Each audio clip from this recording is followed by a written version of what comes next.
जी हाँ, आपकी तैयारी बहुत कम वक्त में बहुत बेहतरीन तैयारी होने जा रही है। अस्सलाम वालेकुम, मैं हूं उवैस। स्वागत है आप सभी का बिहार बोर्ड के number 1 YouTube channel as Urdu education पे। आज की इस क्लास में हम लोग क्लास 12th उर्दू 100 मार्क्स के सभी वीवीआई सब्जेक्टिव सवालात को कवर करेंगे। अगर आपने ये वीडियो देख लिया तो आपकी बहुत ज़्यादा आप लोगों को फायदा होगा और आप लोगों को मालूम भी चल जाएगा सब्जेक्टिव का क्वेश्चन हम लोगों को किस तरह बनाना रहता है। और उससे पहले मैं आप लोगों को बता दूँ, जो मार्कशीट जो काफ़ी तेजी के साथ वायरल हो रहा है उसका लिंक मैंने डिस्क्रिप्शन बॉक्स में दे रखा है और लास्ट में मैं आप लोगों को बता दूंगा कैसे कैसे जाना है उस वेबसाइट पर और कैसे आप लोगों को वो सारा सेट जो है आप लोगों को मिल जाएगा। ठीक है, बिल्कुल आप लोगों को फ्री में मिलने वाला है वो सेट। ठीक है, आइए फाइनली हम लोग स्टार्ट करते हैं क्लास को। सबसे पहले देख पा रहे होंगे आपका सब्जेक्टिव में क्वेश्चन रहेगा कि दर्ज उन्वानात में से किसी एक पर मजमून लिखिए। आपका रहेगा मुहर्रम, दशहरा का दशहरा, उसके बाद दुर्गा पूजा, दशहरा में बना सकते हैं, फिर दुर्गा पूजा में, या फिर अखबार पर मबनी, उसके बाद सैलाब, मौसम बिहार, तालीम से फायदे। इस तरह का आपका ऑप्शन रहेगा। 6 ऑप्शन, 6 में से किसी एक पर बनाना रहता है। तो हम लोग मुहर्रम के ऊपर फाइनली एक वीडियो बना चुके हैं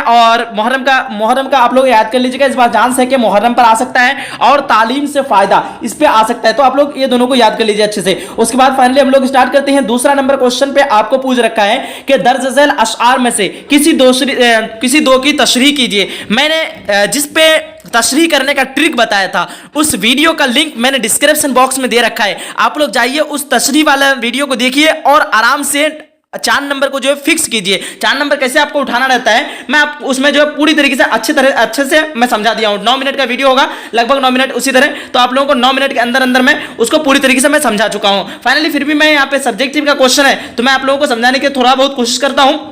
आप लोग ध्यान से समझने की कोशिश कीजिएगा सारे स्टूडेंट। ठीक है, चलिए यहाँ पे क्या कह रहा है कि मुझे दिल की खता पर यास शर्माना नहीं आता। क्या कह रहा है? मुझे दिल की खता पर यास शर्माना नहीं आता, पराया जुर्म अपने नाम लिखवाना नहीं आता। तो तशरीह आपको कैसे क्या करना रहता है? तशरीह में आपको करना रहता है सबसे पहले कि ये शेर जो है किसकी लिखी हुई शेर है। ठीक है, आपको उसका नाम बताना रहता है और ये शेर कहां से लिया गया है उसका नाम आप लोगों को बताना रहता है। तशरीह में क्या क्या करना रहता है? जो शेर किसका है उसका नाम लेना रहता है। उसके बाद आपको क्या करना पड़ता है कि ये शेर कहां से उठाया गया है उसको, जैसे मैं एग्जांपल के तौर पर आपको बता रहा हूं, एक बार मैं तर्ज के ऊपर मैं पढ़ के आप लोगों को बता दे रहा हूं कि मुझे दिल की खता पे यास शर्माना नहीं आता, मुझे दिल की खता पर यास शर्माना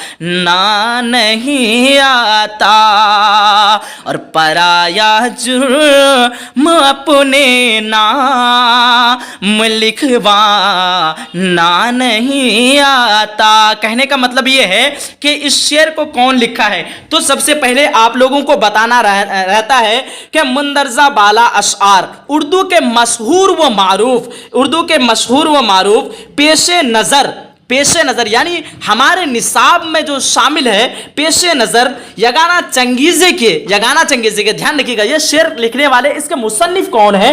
तो यगाना चंगेज़ी है। यानी पेशे नज़र शेर यगाना चंगेज़ी के शामिल निसाब दूसरी गज़ल से माखूज है। यानी दूसरी गज़ल से इस शेर को लिया गया है। उसके बाद इस शेर में कहना क्या चाहता है मैं उसको भी आप लोगों को बता दे रहा हूं। ठीक है, अब कह रहा है कि इस शेर में शायर ने जमाने के क्या कह रहा है? इस शेर में शायर ने जमाने के इल्जामात को रद्द करते हुए अपनी कारकर्दगी इत्मीनान का इजहार करते हैं। यानी कहने का मतलब यह है कि इस शेर में शायर कहता है कि मुझे जो है किसी का इल्जामात को अपने सर नहीं लेना है। ठीक है, आप देख रहे हैं ना कि पराया जुर्म अपने नाम लिखवाना नहीं आता। यानी पराया दूसरे का जुर्म को, दूसरे का शर्मिंदगी को, दूसरे का गलती को, दूसरे का खता को अपने नाम लिखवाना नहीं आता। यानी अपने नाम पर, अपने इसमें जिम्मेदारी पर जो है वो अपना गुनाह अपने ऊपर जो है नहीं लेना चाहता, दूसरे का गुनाह को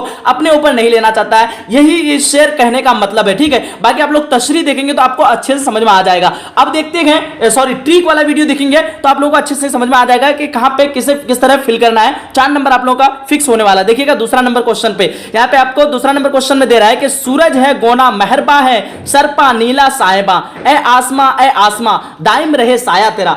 अब देखिएगा इस शेर में क्या कहना चाहता है। सबसे पहले आपको तो मुसन्निफ का नाम बताना है कि मज़कूरा शेर खलीलुर रहमान अज़मी के ज़ेरे निसाब दूसरी गजल के मक्ता से माखूज है। देखिएगा मक्ता किसको कहते हैं, जिसमें शायर जो है अपना शेर का इस्तेमाल, सॉरी शायर जो है अपना शेर में अपना नाम इस्तेमाल करे, उसी शेर को मक्ता कहते हैं। कहने का मकसद यह है कि लास्ट वाला शेर में मक्ता का इस्तेमाल होता है, नाम का इस्तेमाल होता है, और लास्ट वाला शेर को ही मक्ता कहते हैं, शुरू वाला शेर को मतला कहते हैं। इससे भी क्वेश्चन आ जाता है कि मतला कौन है और मक्ता कौन है। मतला शुरू वाला शेर, मक्ता लास्ट वाला शेर। आपका ऑब्जेक्टिव का 2 नंबर यहां से हो रहा है, ठीक है। तो यहां पे देखिएगा सूरज, यहां पे देखिए मक्ता क्या कहां इस्तेमाल किया, सूरज है गोना मेहरबा, ए सरापा नीला साहिबा, ए आसमा दायम रहे साया तेरा। ये आपका हो गया। ये क्या है, मक्ता का शेर है। और इसके मुसन्निफ कौन है आपको ध्यान से सुन लेना है। मज़कूरा शेर खलीलुर रहमान अज़मी के ज़ेरे निसाब दूसरी गजल का मक्ता है। पहला 2 गजल लिखा है इन्होंने, अब आपके निसाब में 2 गजल लिखा है, तो दूसरी गजल का जो है मक्ता है, यानी लास्ट वाला शेर है, ठीक है। और बाकी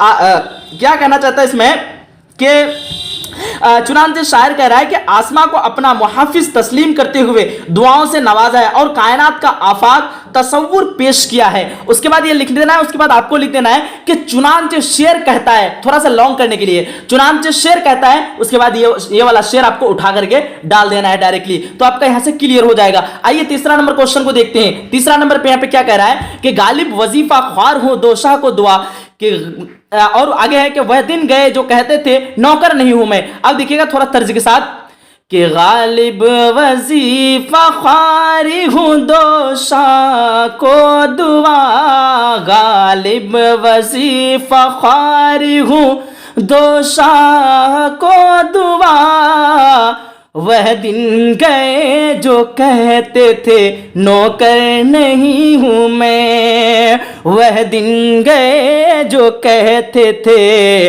नौकर नहीं हूं मैं। इस शेर में आपको गालिब से मुराद यहां पे पता चल रहा है कि इसके मुसन्निफ गालिब ही होंगे, और गालिब जब इस्तेमाल किया है जाहिर सी बात है कि यह शायर का जो है, शेर का जो है सबसे लास्ट वाला शेर होगा। और सबसे लास्ट वाला शेर क्या होता है आपका, क्या होता है, मक्ता होता है। आप इससे काफी इजी से बना सकते हैं, इस शेर को थोड़ा लॉन्ग कर सकते हैं। आप कह सकते हैं कि इस शेर में शायर ने अपना तखल्लुस पेश किया है, इनके मुसन्निफ गालिब है, और आप लोग जो बताने का तरीका है उसको ध्यान से सुनिए। देखिएगा क्या कह रहा है इसमें, तीसरा नंबर क्वेश्चन है ना, हाँ, इसमें कह रहा है कि पेशन जो शेर मिर्जा गालिब के ज़ेरे निसाब पहली गजल से माखूज है, और यह गजल का मक्ता है। और ये क्या है, गजल का मक्ता है, ये एक दुआया शेर है। ये क्या है, एक दुआया शेर है, ठीक है, यानी दुआ करने वाला ये शेर है। आगे अब इसमें लास्ट में कह रहा है गालिब, क्या कह रहा है कि गालिब कहता है कि वो जमाना गया वह दिन गया, अब मैं किसी का नौकर नहीं हूं। ऐसी सूरत में ये शेर शायर की ऊपर खुद अपने आप में एक तंज है। शेर के ऊपर जो है खुद अपने आप में जो है शेर जो है शायर के ऊपर खुद अपने आप में एक तंज है, ठीक है। इस तरह लिखने के बाद आपको लिख देना है कि चुनांचे, क्या लिख देना है, चुनांचे इस शेर, चुनांचे शायर खुद लिखता है, ये वाला आपको फिल कर देना है फिर से, ठीक। आपका ये वाला आपको पूरा नंबर मिल जाएगा। अब देखिएगा 4 नंबर क्वेश्चन में आपको क्या कह रहा है, ध्यान से देखिएगा सारे स्टूडेंट, ठीक है। देखिएगा 4 नंबर क्वेश्चन आपका है कि खुदा ही जाने यगाना, यहां देखिएगा यगाना, यहां पे आपका क्या किया है, मक्ता का शेर है, यानी यगाना यूज किया है। ये क्या किया, तखल्लुस, ये इस्तेमाल, जो भी शेर अपना जिस नाम को इस्तेमाल करे उसी नाम को कहते हैं तखल्लुस। यहां पे एक क्वेश्चन आ सकता है आपका, तखल्लुस का मिसाल दें, अगर यगाना ऑप्शन में यगाना बता देना है। देखिएगा कि खुदा ही जाने यगाना मैं कौन हूँ क्या हुआ, कि खुदा ही जाने यगाना मैं कौन हूँ क्या हूँ, खुद अपनी तिपशक दिल में आए हैं क्या क्या, खुद अपनी ज़ात पे शक दिल में आए हैं क्या क्या। अब इस शेर में कहने का मतलब क्या है, सबसे पहले तो हम लोग जान लेते हैं इस शेर के मुसन्निफ कौन है। देखिए, पेशे नजर शेर यगाना चंगेजी के जेर निसाब पहली गजल से माखूज है। यहां से आपको नाम देख के ही पता चल रहा है कि यगाना चंगेजी का ही ये शेर है, इसलिए यगाना चंगेजी अपना इस नाम इस्तेमाल किया है। तो आपको बताना है पेशे नजर शेर यगाना चंगेजी का पहली गजल के जो है मक्ता है, क्या है, पहली गजल के एक मक्ते का शेर है। ठीक है, ध्यान रखिएगा, पहली गजल के जेर निसाब गजल का जो है मक्ता है। इसके इस शेर में शायर अपनी जात से लाइल्मी का इजहार किया है, यानी अपनी जात, अपने बारे में लाइल्मी यानी जिसका कोई इल्म न हो, अपने जात के बारे में वो बताया है कि मुझे इल्म नहीं है, मैं कौन हूं क्या हूं, बता रहा है ना, खुदा ही जाने, यानी मैं कौन हूं क्या हूं खुदा ही जाने। ठीक है, मैं कौन हूं क्या हूं। ठीक है, अब आगे कर रहा है कि खुद अपने जात पे इसको शक हो रहा है, खुद अपने जात पे क्या हो रहा है, इसको शक हो रहा है। ठीक है, ध्यान से सुनिएगा। उसके बाद आपको लास्ट में कहना चाहता है कि खुदा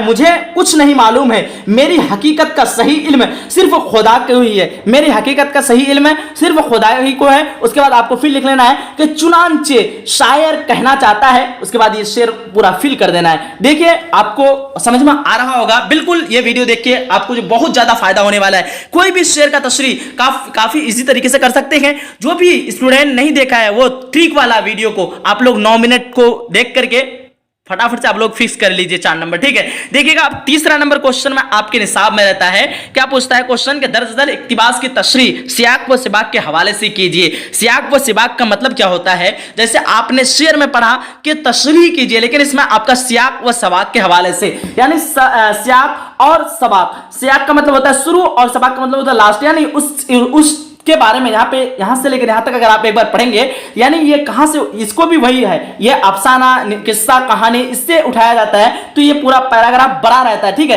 तो ये आपको बताना है कि ये कहां से लिया गया है। तो सबसे पहले आप लोगों को बताना रहता है कि पेशे नजर इक्तिबास अहमद जमाल पाशा के इंशाइया हिजरत से माखूज है। ये जो इक्तिबास लिया गया है कहां से लिया गया है, तो पेशे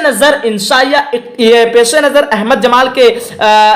अहमद जमाल पाशा के इंशाइया हिजरत से लिया गया है। इस इक्तिबास में इंशाइया निगार ने हिजरत के मुख्तलिफ यानी अलग अलग अकसाम बयान करते हैं, यानी अलग अलग किस्म बयान करते हैं, किस्म की जमा होती है अकसाम बयान करते हुए उन हजरात के हिजरत के बारे में फरमाते हैं कि मुआशरे के वैसे अफराद जो कस्ब मुआश के लिए अपना वतन छोड़कर दूसरी जगह जाते हैं। बाकी इस तरह बता देना है। उसके बाद इसी से आपको काट छाट के अपने से खुद से बना ले, ज्यादा तो टाइम है नहीं, इतना मैं अगर बताऊंगा तो क्या पता आपके जहन में आए ना आए, तो आप लोगों को इतना भी लिख के आ जाना है भाई, छोड़ के नहीं आना है। कोई भी स्टूडेंट, लड़की लोग क्या करते हैं ज्यादातर कि क्वेश्चन को छोड़ के आ जाते हैं, बनाते नहीं है, लेकिन आपको हर हाल में बना के आना है। अगर बना के आएंगे ना, कुछ भी बना के अगर आते हैं, राइटिंग वगैरह ठीक ठाक है, तो आपको नंबर पूरा मिल ही जाएगा। अब देखिए यहाँ पे दूसरा ऑप्शन दे रखा है, आपको वो मालूम है तो ठीक, नहीं मालूम है तो इसका भी तशरीह करने बोल रहा है आपको। देखिएगा, ऑर्डर के मुताबिक मैं तीसरे रोज धूरन गांव के स्कूल में हाजिर हो गया था। स्कूल में मेरे अलावा दो असातिज़ा और थे, जनाब बदरुद्दीन स्कूल इंचार्ज और दूसरी अमीर अली जो मेरे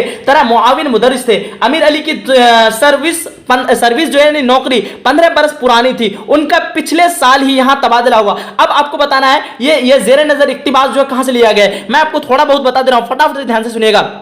यहाँ आपको बताना है जेर नजर इक्तिबास सलाम बिन नज़्ज़ा के शामिल निसाब अफसाना इब्राहिम सिक्का से माखूज है, जिसमें अफसाना निगार खुद कहानी के एक किरदार की शक्ल में बयान करता है, खुद कहानी के जो है एक किरदार की शक्ल में बयान करता है, जहां धूरन गांव में 25 साल कब्र यानी 25 साल पहले एक मुअल्लिम यानी एक टीचर, एक लेक्चरर की हैसियत से खिदमत अंजाम दे चुका था। यानी खिदमत की जमा होती है खिदमत अंजाम दे चुका था। बाकी हम लोग इसका आंसर डायरेक्टली आंसर शीट में जाकर के देख लेते हैं। ठीक है, चलो आंसर शीट में देख लेते हैं, कहां गया, ऑब्जेक्टिव की तरफ आ गया। चलो आंसर शीट में डायरेक्ट देख लेंगे तो आपको भी थोड़ा सा मजा आएगा। डायरेक्ट मैं बोलता हूं अपने से, तो क्या पता आप लोगों को समझ में आए नहीं आए, तो आंसर शीट आप लोग एक बार देख लीजिए अच्छे से।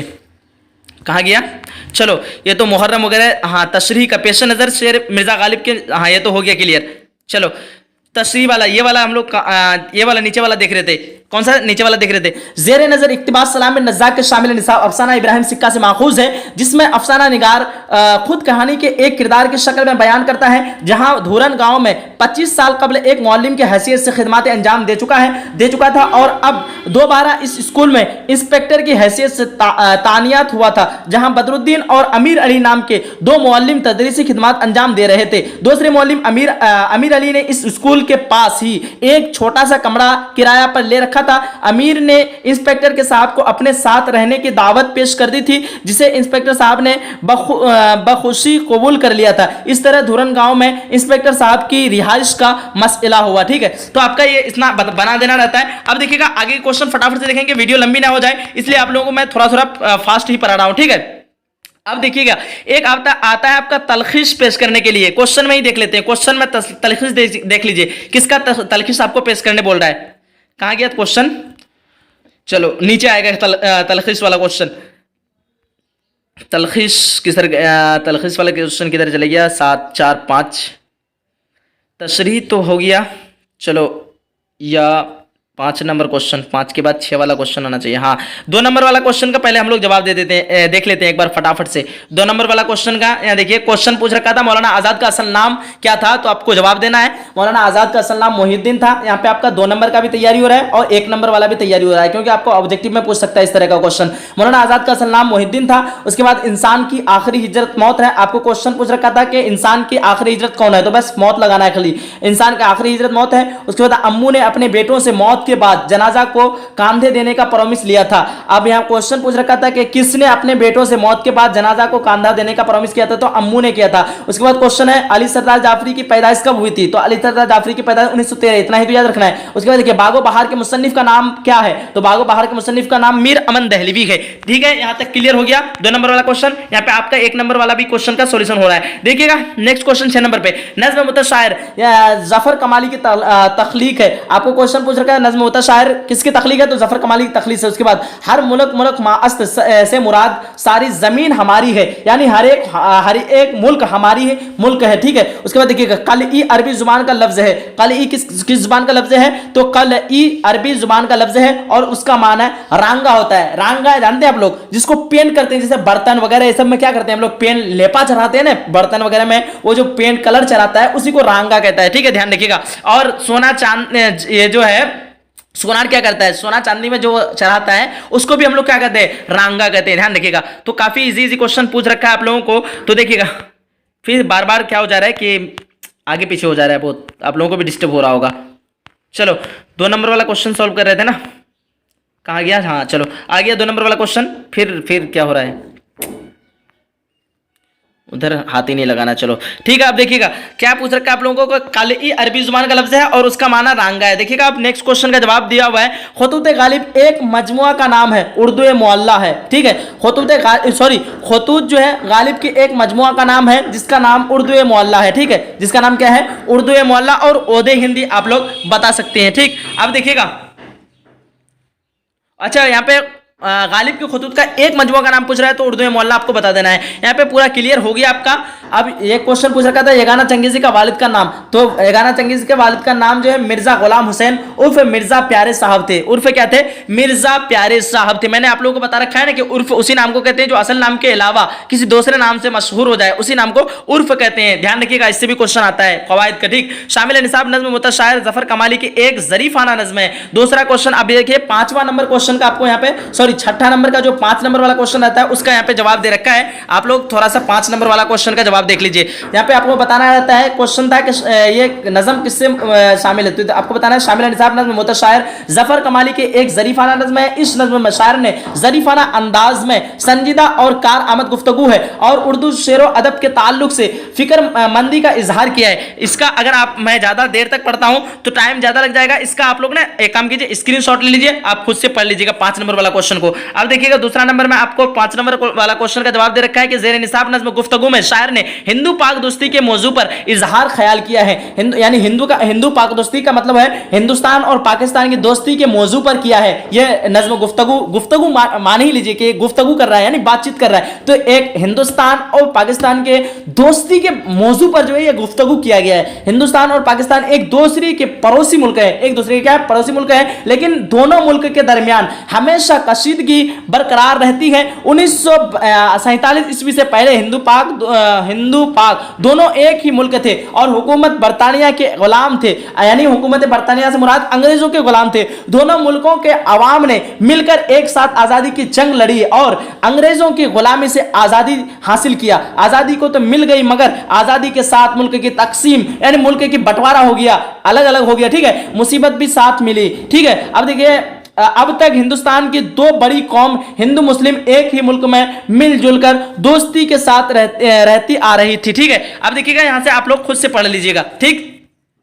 फिर से मेरा नीचे हो गया, चलो 5 नंबर वाला क्वेश्चन का फिर से आप लोग दोबारा मैं दे रहा हूं इसको, आप लोग इसका स्क्रीनशॉट ले लीजिएगा। चले इसका स्क्रीनशॉट ले लीजिए, 5 नंबर वाला क्वेश्चन ये है। अब तीसरा नंबर हो गया आपका कितना, दूसरा नंबर ज़ेरे निसाब नज़्म गुफ्तगू। ओ अच्छा, इसका ये 5 नंबर वाला क्वेश्चन का आप स्क्रीनशॉट लीजिए। चलो हो गया सबका।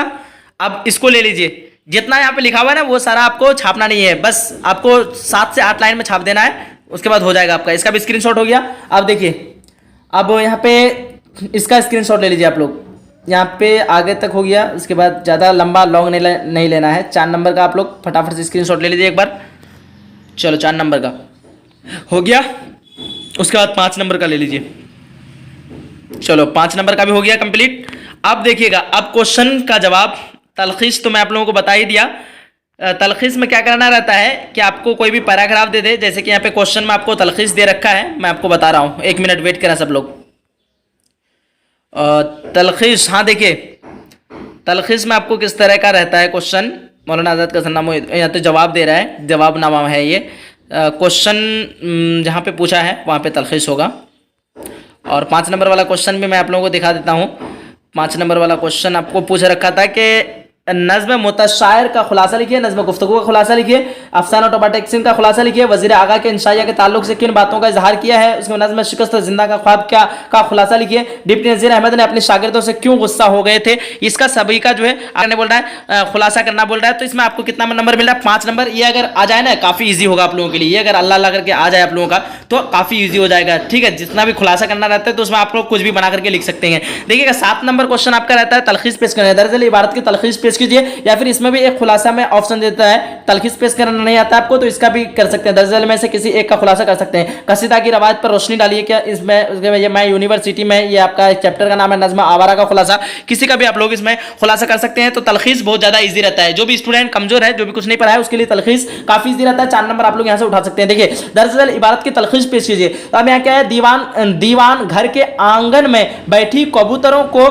दाना डालने में अम्मू सच्ची। आप देखिए तलखीस का मतलब क्या होता है कि इस पैराग्राफ आपको बना दे दिया है, इसमें आपको छोटा करना है। छोटा करने नहीं आएगा ना, आप लोगों को मालूम है नहीं आएगा, क्योंकि आप लोग पढ़े नहीं है जिंदगी भर में, तो किताब खोल के देखे ही नहीं, तो कहां से मालूम होगा। देखिएगा आपको क्या करना है कि तलखीस जब भी पेश करना हो, यहां से आपको पहला लाइन उठा लें, दीवान के घर आंख में बैठी कबूतरों को दाना डालने में अम्मू जो है सोचती थी कि कोरे का ढेर ही बन गया है। यहां से होने के बाद आपको ये वाला छोड़ देना है, एक लाइन छोड़ के फिर यहां से लिखना है, पोस्ट में कोई खत फेंक जाए, इसके बाद यहां पे छोड़ देना है, फिर यहां से लिख लेना है, कभी जरूरत हुई तो फोन। इस तरह आपको छोटा करके यानी इसको शॉर्ट में लिख देना है। आपको भाई 4 नंबर पूरा मिल जाने वाला है, तो कोई आपको इस तरह खोल के नहीं बताएगा, मैं आप लोगों को पूरा खोल के बता रहा हूं। तो चलिए यहीं तक आज का सब्जेक्टिव का कुछ वीडियो था, मिलते हैं नेक्स्ट क्लास में। अगर वीडियो अच्छा लगा है सभी फ्रेंड तक शेयर कीजिएगा जरूर। ये वीडियो शेयर करने से क्या पता आपका एक शेयर करने से एक आदमी का रिजल्ट अच्छा आ जाए और उनकी जिंदगी बर्बाद ना हो,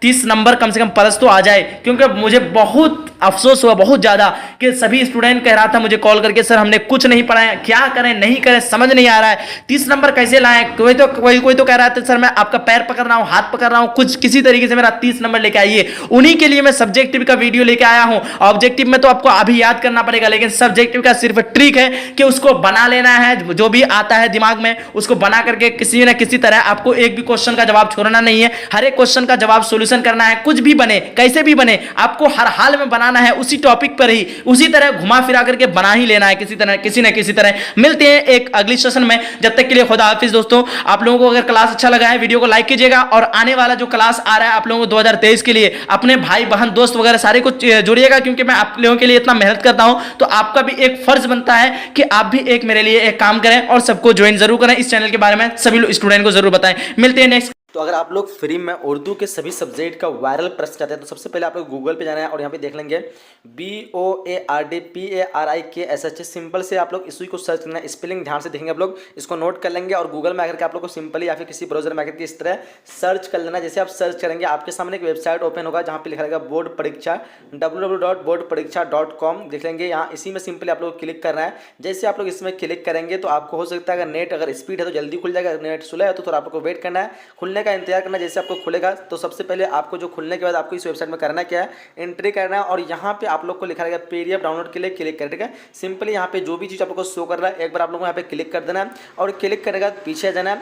पीछे जाने के बाद यहाँ पे आप लोग को सिंपली नीचे आना, थोड़ा सा नीचे जैसे आएंगे यहाँ पे देख पाएंगे आप लोग Bihar board 12 special model paper 2022 10 set, यहाँ पे क्लिक हेयर का बटन दिया हुआ है, इसी में आप लोग को क्लिक कर लेना। जैसे आप लोग क्लिक करेंगे, क्लिक करने के बाद कुछ अगर आप लोग को इस तरह शो हो रहा है तो आप लोग एक बार उसको भी यहाँ से खोल लेंगे।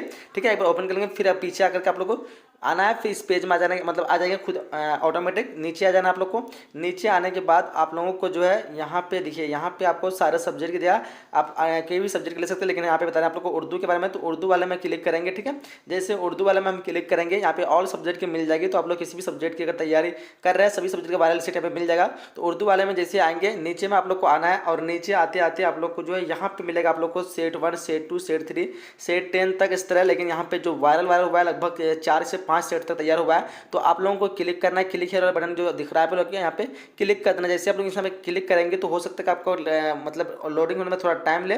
जैसे आप लोग क्लिक कर देंगे क्लिक हो जाएगा, चाहे हम यहाँ सेट 2 में क्लिक किए। ठीक है, जैसे आप लोग क्लिक कर लेंगे, क्लिक करना हो सकता है आपका नेट अगर स्लो है तो थोड़ा लेट से खुलेगा, लेकिन स्पीड है जल्दी खुल जाएगा। और नीचे आ जाएंगे, जैसे इसे नीचे आएंगे यहाँ पे देख पा रहे सेट 2, यहाँ पे सारा चीज़ दिया हुआ है, क्वेश्चन दिया हुआ है, आंसर भी दिया हुआ है। ठीक है, देख पा रहे हैं यहाँ पे फरतुल्लाह बैग जो है की वफात जो कब हुई, ऑप्शन आपके स्क्रीन पे है, फिर नीचे आंसर दिया हुआ है। इस तरह आप लोगों को ऑल सब्जेक्ट की मिल जाएगी। तो ठीक है, यहाँ पे आप लोग आएंगे और पूरी तरह से बिल्कुल फ्री में सारे 12 प्रश्नों को आप इजीली पा सकते हैं। तो आइए और अपना तैयारी बिल्कुल शुरू कीजिए, सारे सब्जेक्ट का इसी तरह मिल जाएगा। फिर जैसे आप लोग पूरा समाप्त कर देते तो नीचे में आ जाना है और नीचे में आप लोग को मिलेगा एक बटन जहाँ पे मिलेगा आप लोग को नेक्स्ट सेट, ठीक है, नेक्स्ट मॉडल सेट। यहाँ पे क्लिक करके आप लोग अलग सेट का देख सकते हैं। फिर यहाँ पे दिया हुआ ऑल सब्जेक्ट 10 सेट यानी 10 सेट, यहाँ पे क्लिक करके बाकी सारी चीज़ आप लोग चेकआउट करेंगे। चलिए आइए तक वीडियो को हम समाप्त करते हैं, मिलते हैं जब तक जय हिंद, जय Bharat and thanks for watching.